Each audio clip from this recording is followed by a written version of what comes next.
بسم الله الرحمن الرحيم. يا أيها الذين آمنوا لا تتخذوا عدوي وعدوكم أولياء تلقون إليهم بالمودة وقد كفروا بما جاءكم من الحق يخرجون الرسول وإياكم أن تؤمنوا بالله ربكم إن كنتم خرجتم جهادا في سبيلي وابتغاء مرضاتي تسرون إليهم بالمودة وأنا أعلم بما أخفيتم وما أعلنتم ومن يفعله منكم فقد ضل سواء السبيل.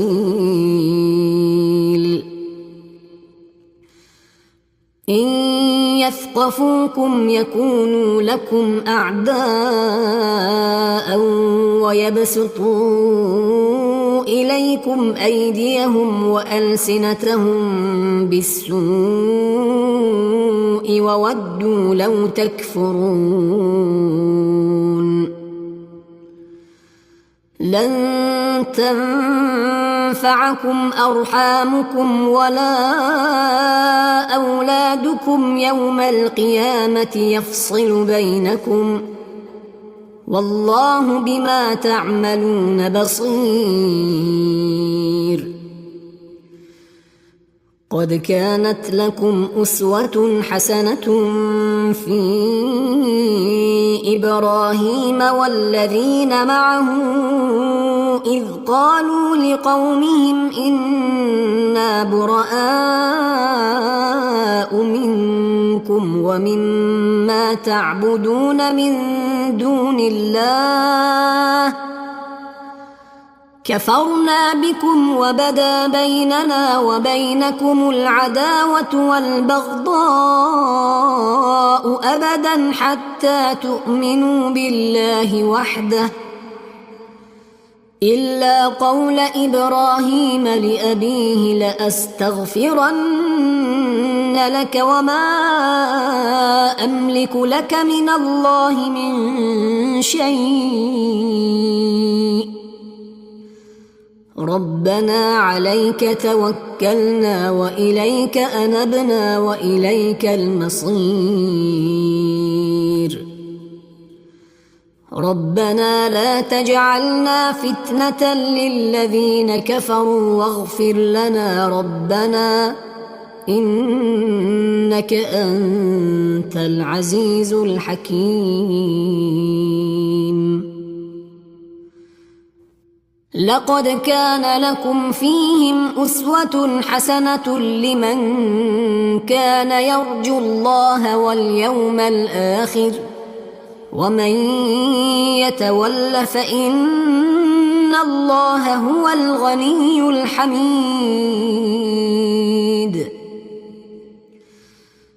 عسى الله أن يجعل بينكم وبين الذين عاديتم منهم مودة والله قدير والله غفور رحيم. لا ينهاكم الله عن الذين لم يقاتلوكم في الدين ولم يخرجوكم من دياركم أن تبروهم وتقسطوا إليهم إن الله يحب المقسطين. إنما ينهاكم الله عن الذين قاتلوكم في الدين وأخرجوكم من دياركم وظاهروا على إخراجكم أن تولوهم ومن يتولهم فأولئك هم الظالمون.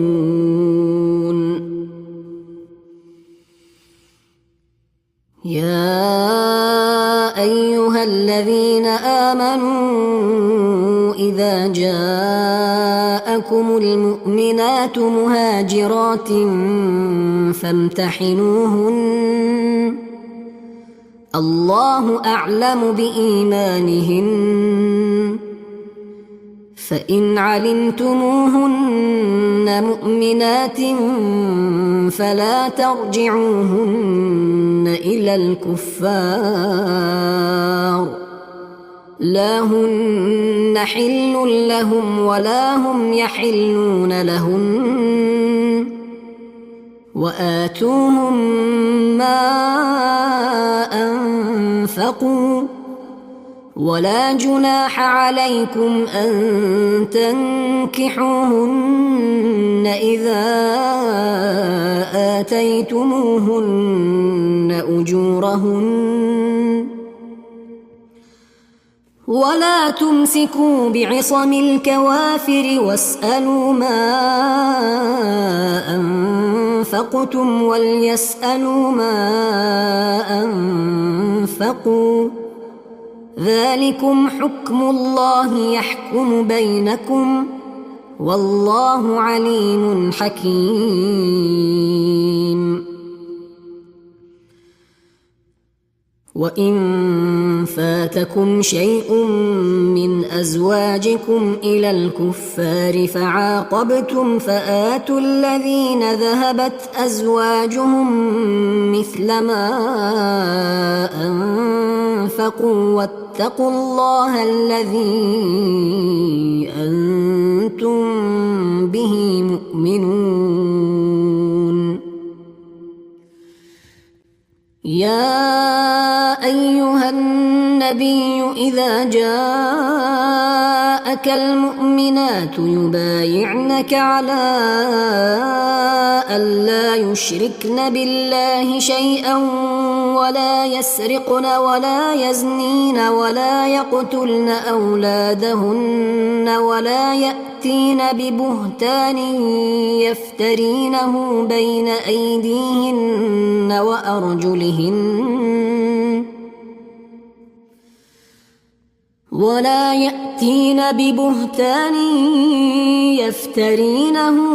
أيديهن وأرجلهن ولا يعصينك في معروف فبايعهن واستغفر لهن الله إن الله غفور رحيم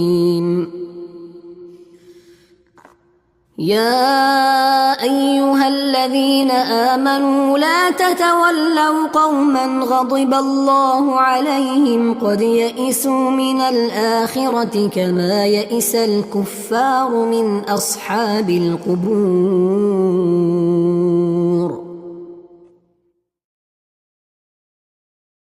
بسم الله الرحمن الرحيم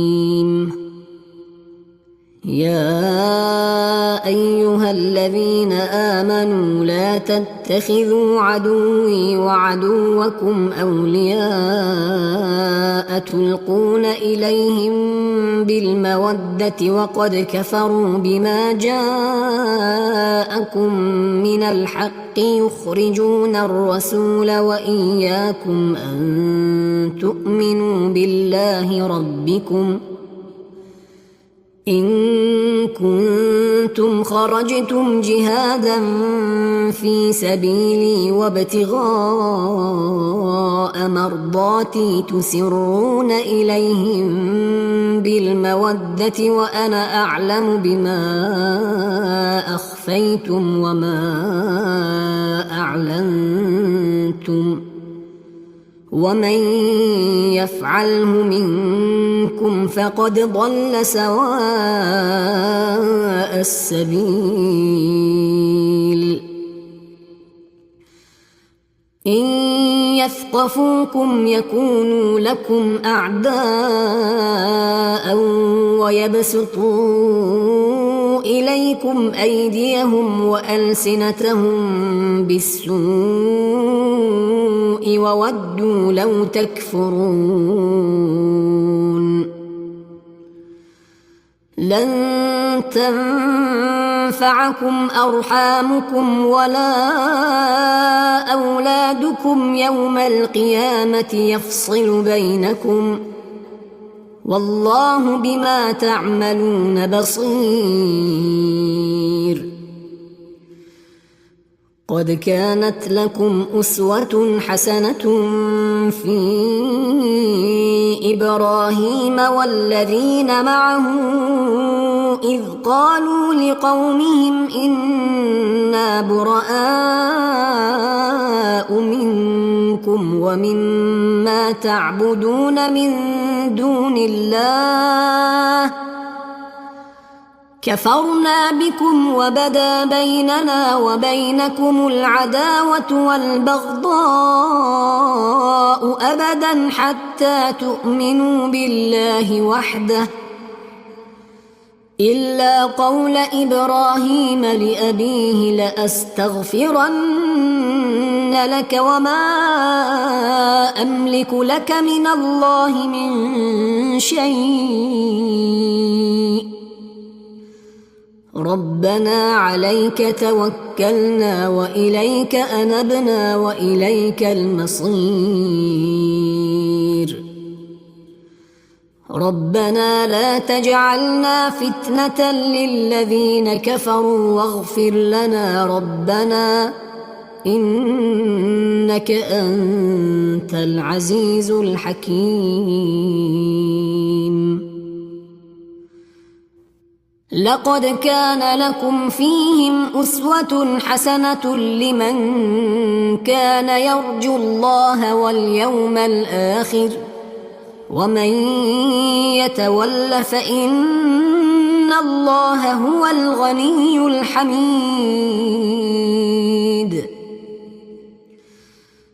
عسى الله أن يجعل بينكم وبين الذين عاديتم منهم مودة والله قدير والله غفور رحيم.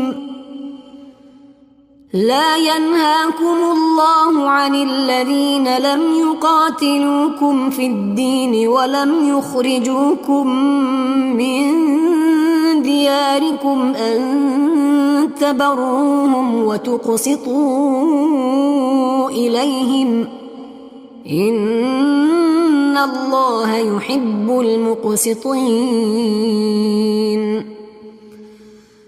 إنما ينهاكم الله عن الذين قاتلوكم في الدين وأخرجوكم من دياركم وظاهروا على إخراجكم أن تولوهم ومن يتولهم فأولئك هم الظالمون.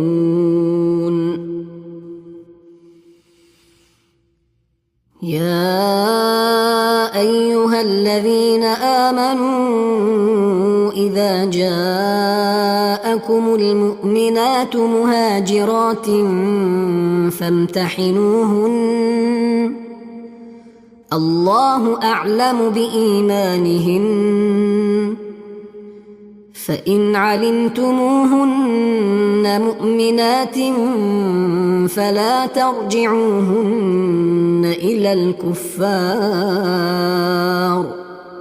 لا هن حل لهم ولا هم يحلون لهن وآتوهم ما أنفقوا ولا جناح عليكم أن تنكحوهن إذا آتيتموهن أجورهن ولا تمسكوا بعصم الكوافر واسألوا ما أنفقتم وليسألوا ما أنفقوا ذلكم حكم الله يحكم بينكم والله عليم حكيم. وإن فاتكم شيء من أزواجكم إلى الكفار فعاقبتم فآتوا الذين ذهبت أزواجهم مثل ما أنفقوا واتقوا الله الذي أنتم به مؤمنون. يا أيها النبي إذا جاءك المؤمنات يبايعنك على ألا يشركن بالله شيئا ولا يسرقن ولا يزنين ولا يقتلن أولادهن ولا يأتين ببهتان يفترينه بين أيديهن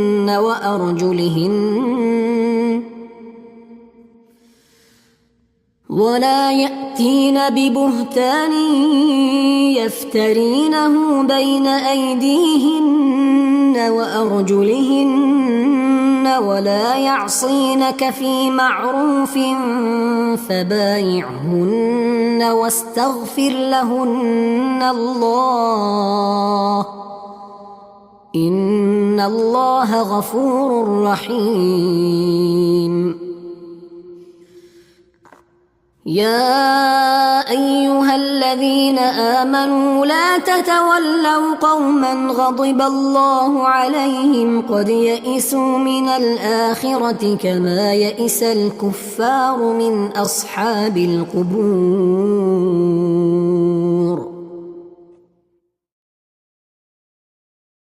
بسم الله الرحمن الرحيم. يا أيها الذين آمنوا لا تتخذوا عدوي وعدوكم أولياء تلقون إليهم بالمودة وقد كفروا بما جاءكم من الحق يخرجون الرسول وإياكم أن تؤمنوا بالله ربكم إن كنتم خرجتم جهادا في سبيلي وابتغاء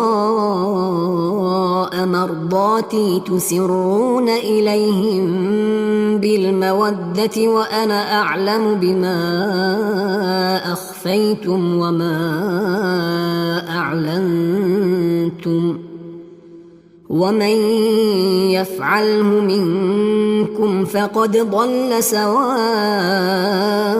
السبيل.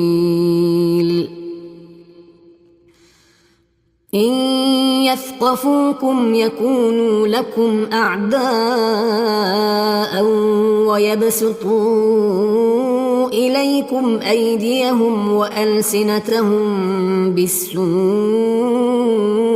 وودوا لو تكفرون. لن تنفعكم أرحامكم ولا أولادكم يوم القيامة يفصل بينكم والله بما تعملون بصير. قد كانت لكم أسوة حسنة في إبراهيم والذين معه إذ قالوا لقومهم إنا براء منكم ومما تعبدون من دون الله كفرنا بكم وبدا بيننا وبينكم العداوة والبغضاء أبدا حتى تؤمنوا بالله وحده إلا قول إبراهيم لأبيه لأستغفرن لك وما أملك لك من الله من شيء ربنا عليك توكلنا وإليك أنبنا وإليك المصير. ربنا لا تجعلنا فتنة للذين كفروا واغفر لنا ربنا إنك أنت العزيز الحكيم. لقد كان لكم فيهم أسوة حسنة لمن كان يرجو الله واليوم الآخر ومن يتول فإن الله هو الغني الحميد.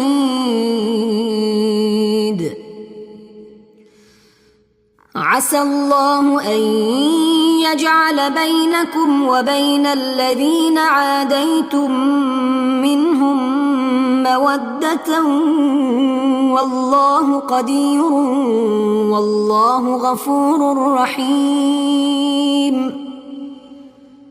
لا ينهاكم الله عن الذين لم يقاتلوكم في الدين ولم يخرجوكم من دياركم أن تبروهم وتقسطوا إليهم إن الله يحب المقسطين. إنما ينهاكم الله عن الذين قاتلوكم في الدين وأخرجوكم من دياركم وظاهروا على إخراجكم أن تولوهم ومن يتولهم فأولئك هم الظالمون.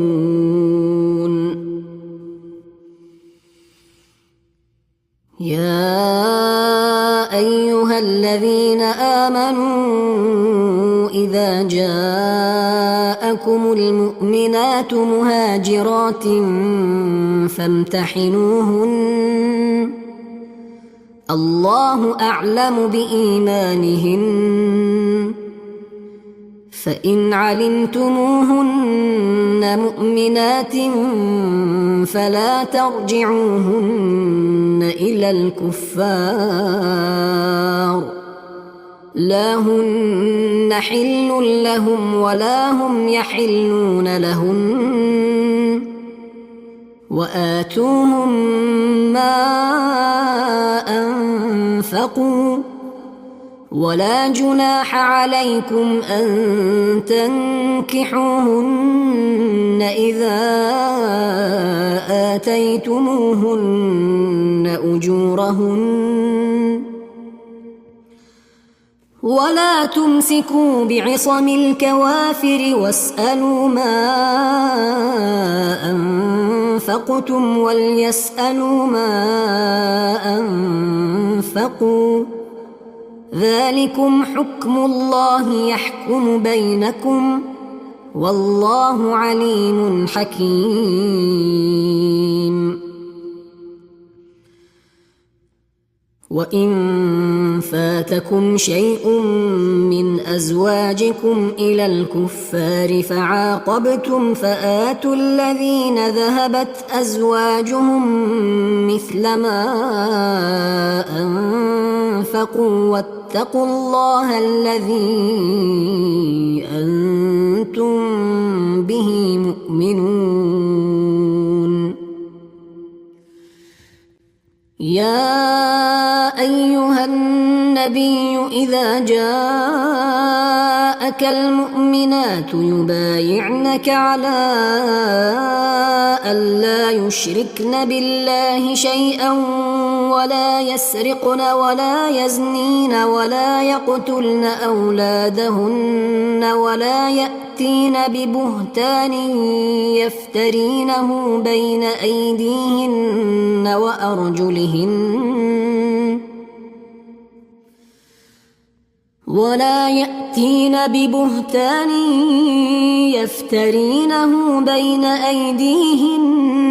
وأرجلهن ولا يعصينك في معروف فبايعهن واستغفر لهن الله إن الله غفور رحيم.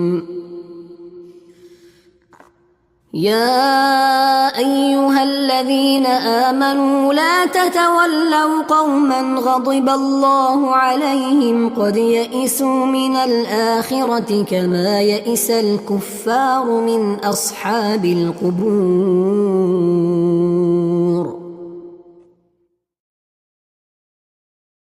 بسم الله الرحمن الرحيم.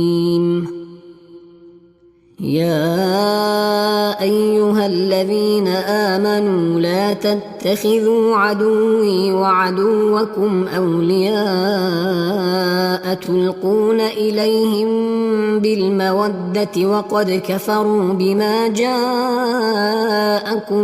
من الحق يخرجون الرسول وإياكم أن تؤمنوا بالله ربكم إن كنتم خرجتم جهادا في سبيلي وابتغاء مرضاتي تسرون إليهم بالمودة وأنا أعلم بما أخفيتم وما أعلنتم ومن يفعله منكم فقد ضل سواء السبيل. إن يثقفوكم يكونوا لكم أعداء ويبسطوا إليكم أيديهم وألسنتهم بالسوء وودوا لو تكفرون. لن تنفعكم أرحامكم ولا أولادكم يوم القيامة يفصل بينكم والله بما تعملون بصير. قد كانت لكم أسوة حسنة في إبراهيم والذين معه إذ قالوا لقومهم إنا براء منكم ومما تعبدون من دون الله كفرنا بكم وبدا بيننا وبينكم العداوة والبغضاء أبدا حتى تؤمنوا بالله وحده إلا قول إبراهيم لأبيه لأستغفرن لك وما أملك لك من الله من شيء ربنا عليك توكلنا وإليك أنبنا وإليك المصير. ربنا لا تجعلنا فتنة للذين كفروا واغفر لنا ربنا إنك أنت العزيز الحكيم. لقد كان لكم فيهم أسوة حسنة لمن كان يرجو الله واليوم الآخر ومن يتول فإن الله هو الغني الحميد. عسى الله أن يجعل بينكم وبين الذين عاديتم منهم مودة والله قدير والله غفور رحيم. لا ينهاكم الله عن الذين لم يقاتلوكم في الدين ولم يخرجوكم من دياركم أن تبروهم وتقسطوا إليهم إن الله يحب المقسطين. إنما ينهاكم الله عن الذين قاتلوكم في الدين وأخرجوكم من دياركم وظاهروا على إخراجكم أن تولوهم ومن يتولهم فأولئك هم الظالمون.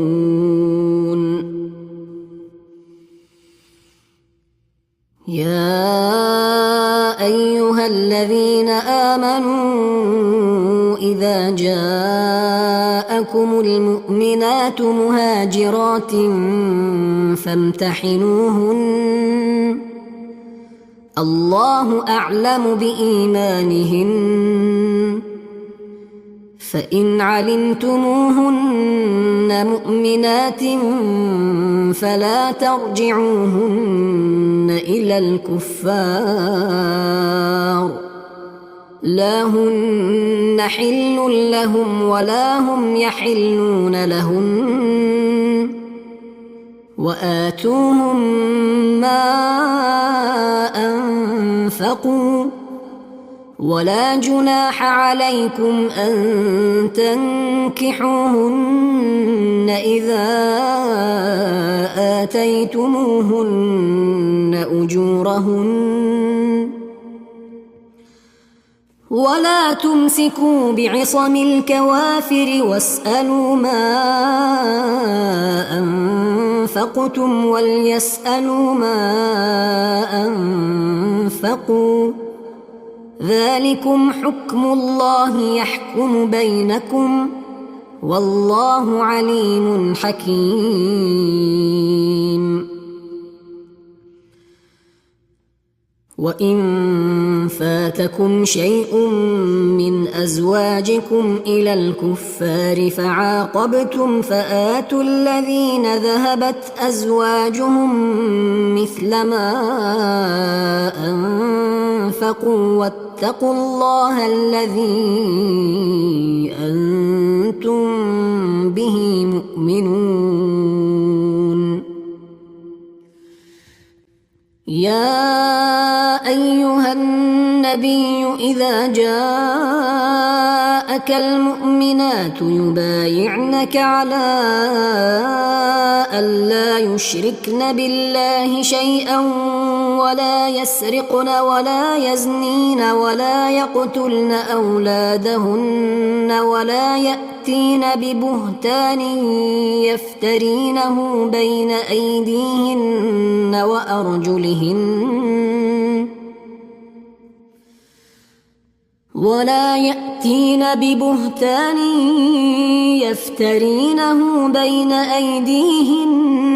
وأرجلهن ولا يعصينك في معروف فبايعهن واستغفر لهن الله إن الله غفور رحيم. يا أيها الذين آمنوا لا تتولوا قوما غضب الله عليهم قد يئسوا من الآخرة كما يئس الكفار من أصحاب القبور.